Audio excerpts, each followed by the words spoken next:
So in this question, it says that the product of two consecutive positive integers is added to the larger of the two integers. Prove that the result is always a square number. So when it says two consecutive positive integers, what we're going to do is we're going to first assume what our integers are. So let's say the first integer is n plus 2 and the second integer is n plus 3.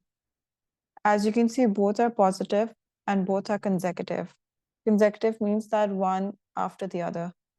So based on what they've asked us to prove, the product of the two consecutive positive integers is added to the larger of the two integers. So expand the bracket, n multiplied by n plus 3 and 2 multiplied with n plus 3. So that's going to be n squared plus 3n plus 2n plus 6 plus n plus 3. That's going to give us n squared plus 6n plus 9. Now we have to prove that this is always a square number. So if you remember the rule, a squared plus 2ab plus b squared equals to a plus b whole square.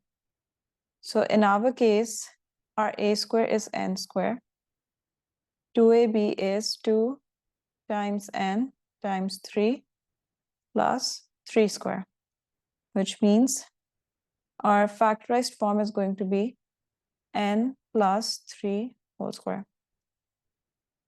So replace n squared plus 6n plus 9 with n plus 3 whole square. And as you can see, it's always a square number.